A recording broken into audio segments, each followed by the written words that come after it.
Hello everyone, मैं नकुल मेहता आप सभी का आपके अपने यूट्यूब चैनल एग्ज़ाम योद्धा में स्वागत करता हूं। आशा करता हूं आप सभी अच्छे होंगे।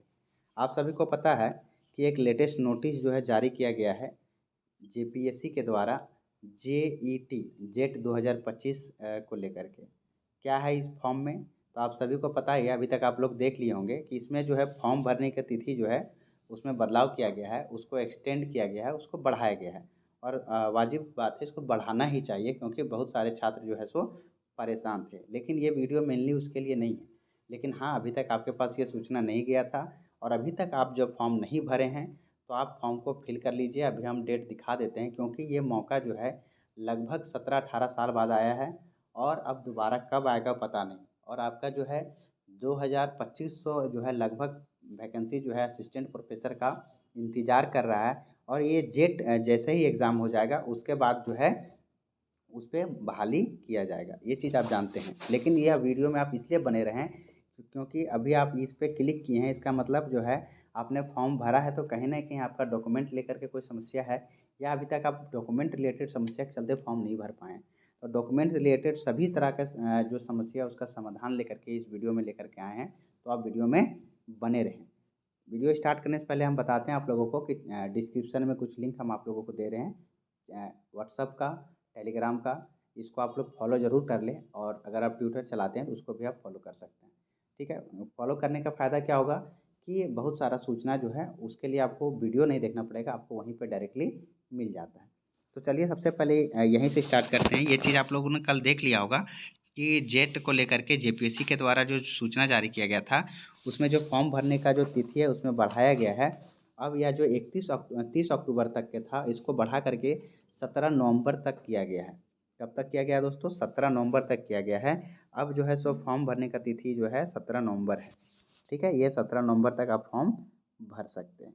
और वहीं परीक्षा शुल्क भुगतान की बात करें हम अगर हम, तो आप इसमें 18 नवंबर तक शाम 5 बजे तक इसमें परीक्षा शुल्क का भुगतान कर सकते हैं। और ये करेक्शन के लिए जो परेशान है साथी लोग, क्योंकि बहुत सारे लोगों का जो है इसमें गड़बड़ी हुआ है और आता है कि सर हम क्या ये चीज़ एडिट कर सकते हैं, वो चीज़ एडिट कर सकते हैं, तो करेक्शन वालों को वेट करना पड़ेगा। करेक्शन अब जो है 19 नवंबर से लेकर के 21 नवंबर तक में किया जाएगा। ये चीज़ था, ये चीज़ आप लोगों को पता ही होगा, है ना? ये नोटिस कल ही आया था बट हम सोचे कि ये वीडियो जो है समाधान वाला है उसमें हम इसको बता देते हैं थोड़ा सा कि जो नहीं कर पाएँ। देखिए दोस्तों, आप भले ही शुरू में ही फॉर्म भर दिए या सेकेंड टाइम में फॉर्म भरेगा, लेकिन आपका जो है करेक्शन जो है 19 नवंबर से 21 नवंबर के बीच में होगा। आप जो सोच रहे थे कि अभी 8 तारीख से हो जाएगा, वो अब करेक्शन वहाँ नहीं होगा। ठीक है, अब हम बात करते हैं यहाँ पे एक चीज़ कि डॉक्यूमेंट से रिलेटेड क्या समस्या है ना? क्यों लोग जो है सो फॉर्म अभी तक नहीं भर पा रहे हैं। तो आप सभी को पता है कि इसमें जो है नाना प्रकार के डॉक्यूमेंट मांगा गया है। कहने का मतलब है 10th से लेकर के माफ़ करिएगा दोस्तों, थोड़ा सा ये हो गया है ना। यहाँ हम आपको दिखा रहे हैं, ये कहाँ गया, हाँ, 10th से लेकर के, ठीक है, 10th से लेकर के 10th 12th ग्रेजुएशन को यूजी लिखते हैं और पीजी ये सब्जेक्ट हो गया। साथ ही साथ में आधार कार्ड और फ़ोटो चाहिए आपका, सिग्नेचर चाहिए और साथ ही साथ में आपको 2 चीज़ इसमें और क्या है, कास्ट रेसिडेंट, ठीक है, कास्ट रेसिडेंट। और जो भी मतलब कि जो जनरल से हैं, ईडब्ल्यूएस कैटेगरी से हैं तो वो अपना ईडब्ल्यूएस। तो इतना सारा डॉक्यूमेंट जो है सो मांगा गया है। अब बात करते हैं हम इसमें कि आपका यहाँ पे 10th का 2 डॉक्यूमेंट है, ठीक है, एक जो है क्या है, सर्टिफिकेट है, ठीक है, एक क्या है, सर्टिफिकेट है और एक मार्कशीट है। तो 10th का सर्टिफिकेट मार्कशीट दोनों चाहिए। तो जो जैक बोर्ड से हैं उनके पास तो 2 चीज़ है, लेकिन जो सीबीएसई बोर्ड से हैं, जो आईसीएसई बोर्ड से हैं, उनके पास तो सिर्फ एक ही चीज़ आता है। तो वो क्या करेंगे, वो एक ही जो मार्कशीट मिला हुआ है उसी को आप दोनों में अपलोड कर दीजिए। ठीक है, उसी तरह से जो यहाँ पे हैं कौन, तो इसमें 12th में भी वही समस्या है। तो सर्टिफिकेट जिनके पास है और मार्कशीट है, जिनके पास दोनों है वो दोनों कर दीजिए। और जैसे सीबीएसई वाले के पास नहीं है तो एक ही चीज़ दोनों में कर देंगे। ठीक है, यहाँ पर तक है, किसी तरह का कोई कन्फ्यूजन नहीं होना चाहिए। अब यहाँ जो यूजी पीजी में है, तो अगर आपने जो है अभी तक, ठीक है, अगर आपने अभी तक जो है अपना निकलवा लिया सर्टिफिकेट ओरिजिनल वाला, तब तो कोई समस्या ही नहीं है। अगर ओरिजिनल आप लोगों ने निकलवा लिया है तो कोई समस्या ही नहीं है। आप क्या कर सकते हैं कि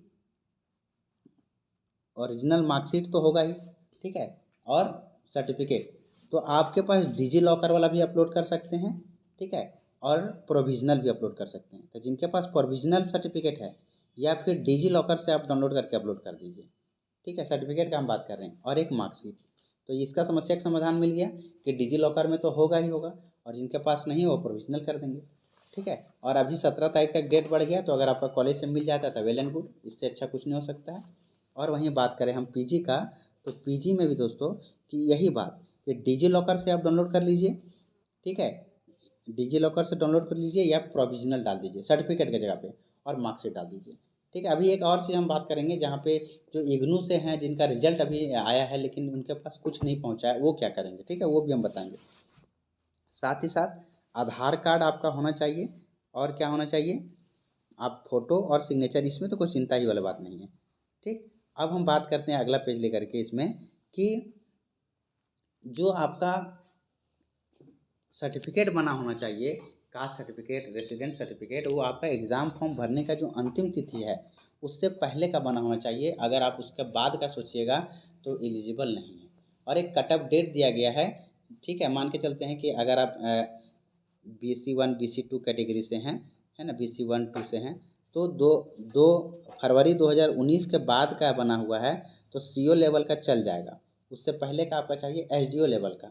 उसी प्रकार से बाकी आप लोग सब देख लीजिएगा कि आप किस कैटेगरी में लाइक करते हैं, आपका हिसाब से क्या होना चाहिए। फिर भी कन्फ्यूजन है तो आप जो है सो कमेंट करके बताइएगा, हम उसमें बता सकते हैं।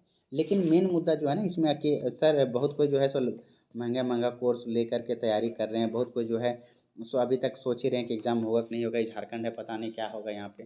तो जैसे फॉर्म भरने की परीक्षा तिथि में बदलाव हो रहा है, लेकिन इसका एग्ज़ाम अगर आप पूछिएगा कि कब प्रस्तावित है, तो अभी जो है इसका एग्ज़ाम को लेकर के किसी प्रकार का कोई ऐसा पॉजिटिव न्यूज़ नहीं निकल के आ रहा है कि हाँ आपका इस मंथ में एग्ज़ाम हो जाए। लेकिन हाँ हम कह सकते हैं कि आपका एग्ज़ाम जो है कम से कम अप्रैल तक तो नहीं हो रहा है, अप्रैल के बाद ही हो सकता है। हम ऐसा क्यों कह रहे हैं, क्योंकि आप सभी को पता है कि JPSC के द्वारा जो है कैलेंडर जारी किया गया था, ठीक है। JPSC के द्वारा जो है कैलेंडर जारी किया गया था और उसमें मार्च मंथ तक का सब एग्ज़ाम के बारे में बताया था। यानी मार्च तक कौन कौन से एग्ज़ाम JPSC कंडक्ट कराएगी उस सब के बारे में बताया था। और JPSC का कैलेंडर जो है कहीं ना कहीं अब फेल हो चुका है, तो जो एग्ज़ाम मार्च में होना था वो अप्रैल तक जाएगा। तो JPSC का एग्ज़ाम कैलेंडर फेल हो चुका है। एग्ज़ाम कैलेंडर क्या हो गया दोस्तों, फेल हो गया है, ठीक है, फेल हो गया है।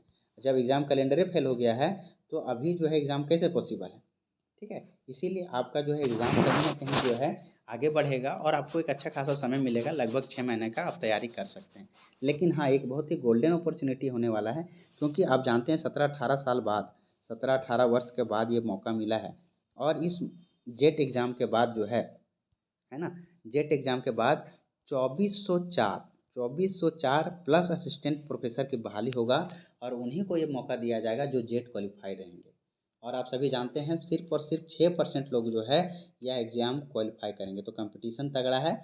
आप जो है सो तैयारी करते रहें। फिर भी अगर किसी प्रकार का कन्फ्यूजन हो तो आप कमेंट करके बता सकते हैं, ठीक है। और आप बोले कि जो हम बताएं कि प्रोविज़नल और अपलोड कर सकते हैं, चाहे फिर हम बोले डिजी लॉकर से आप डाउनलोड करके अपलोड कर सकते हैं, वो सभी चीज़ जो है वो आप वेरीफाइड होकर के हम बताएं, क्योंकि आप सभी को पता है कि हम ये मेल किए हुए थे किसको, तो JPSC को, ठीक है, jet2024@jpsc.gov.in पे उससे लगातार जो है उसका जवाब आया था।